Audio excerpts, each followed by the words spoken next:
sa YouTube na to ba. Hello buddy, good morning.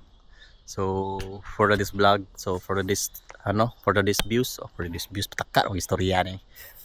So karon na ba nami sa utatin ba diri may gadula ba diri may ga sa mo ang bike ga practice. So mubo ra siya around mga 2 minutes o abot 1 minute siguro ang ni seconds lang. Pero sa ubos kay mubo ra na siya ba di. Kaya ang ginadulaan ginamo dito sa taas babaw. So dito mo dagan sig mga standard siguro tunga sa oras ang pasaka.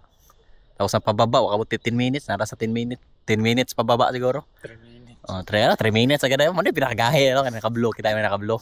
Mo ni pinaka-pro na mo, pro monster ba. Walang Pro ligid. gahi kay ni. Pro ligid ni. Ana kanindot lang yung kauban ba kung sa kagahi wa ilis-ilis sa part ng bike. Power kayo, di mo ilis og ano ba? Ako anay, yawa na garog ilisan ni gasto na kayo. Oh, patay na misis ani. Imo part kay tapad man nimo matulog. Oh. Pwede man ako siya makitaan. So muna advice na ko sa inyo haba din sa mga hilig og bike or hilig og mga MTB nga para sa mo Ang advice na ko sa inyo ayaw jud niyo itapad ang bike sa inyo kay kung matapad nyo na tapos mga api mo magtanaw-tanaw mo wala kay mahimo magtanaw kasi imong bike daghan gid kag mauna-hunaan. Daghan gid kag plano nga ilisan ba para sa kuha. Grabe gasto na kay siya ba di? Dako na kay kog utang ani patay na ko ani. Munang advice na ko sa inyo ha ba di kung hilig kay mo og mga inani, hilig kay mo og mga MTB. Mas okay palayo ninyo yung bike sa inyo. Ayaw advice lang ako sa mga hilig og bike. Ayaw jud ninyo ipadul yung bike. Kung maayo tagamata nimo sa buntag, dapat di nimo siya makita.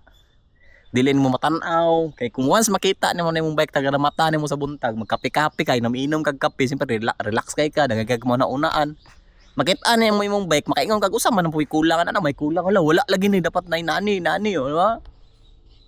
Mana advice ta ko ayo jud palayo jud yung bike sa baka na akong bigo ko.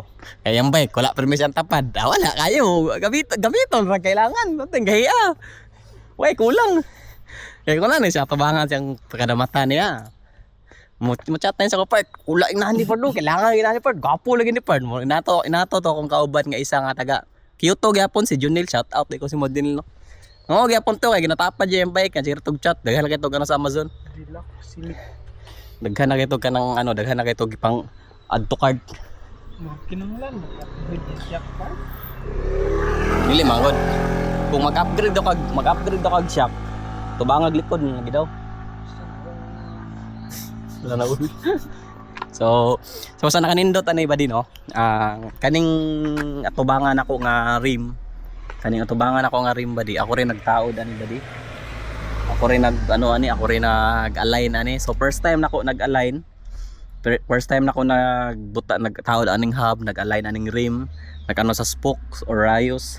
So sa performance okay man siya, wala pa siya nagbigay, wala pa siya ni utso, wala pa siya naputol kay dili po siya kay hugot pero wala ko'y pangsukat ani ba di kay namo ko na siya nung pangsukat good. Tapos pag-align nako ani ba di ako ra po ni siyang gibutang diri sa kaning pork ako ra gibaliktad ang bike niya diri daw gibutang niya. Gibutangan ako chopstick para guide nako ba. So grabe na ko ka kay wala pa mo kapalit atong wala po kapalit ng pang-align kay gusto po ko mapalit ato ba di kay kung in case na mag-align ko sa kuang rim mag-ilis ko og hub ako na lang kay diri magud sa Japan ba dino diri sa Japan grabe ka mahal ang diri halos 10,000 yen or ichimang halos ichimang ang bayaran niyo or 10,000 yen or isa kalapad ba. So mas okay na marunong mo align sa inyong mga bike kamot na mo diri sa ibang bansa. Compare sa Pilipinas okay ra magpa-align kay dili gayo ka mahal kaya ra ang presyo sa pa-align pero mas okay kung matuto jud ka mo align. So wala ko kahimog video ani bali, wala ko kahimog vlog ani about sa pag-align ani pero next time kung mag-align ka ulit i-vlog na ko siya bali. So kay siya try and error ra ni siya bali. Wala ko i-stock nga spoke nga giandam kay in case maputol pangilis na to. So try and error ani bali. Gitry ra nako, gitanggal ako unang hub, pag human gibalik ra po nako ang spoke.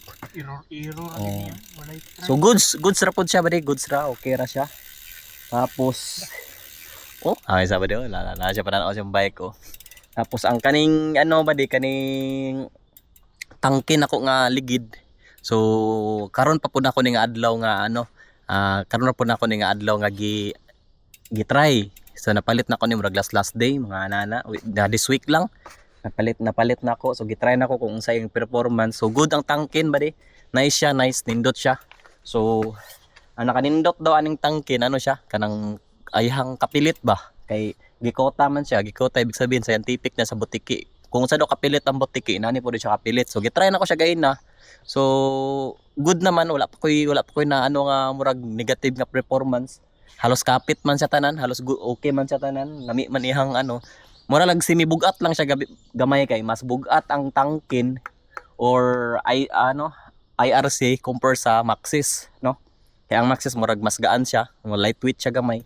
Compare nimo aning tangkin, mas bugat siya gamay. So nabaguhan ko sa ano ba di sa speed, nabugahan ko sa kabugat sa ko ang bike kay siyempre nasanay ta sa gaan. Kay ang una na to gigamit Asgay Maxxis Asgay atubangan tapos DHR ang likod Minions DHR atong gigamit sa likod. So karon ba di? So karon mo ni atong gigamit na ano nga ligid. So try na to tapos akong ipakita sa inyo ang ano niya video ani. So tara.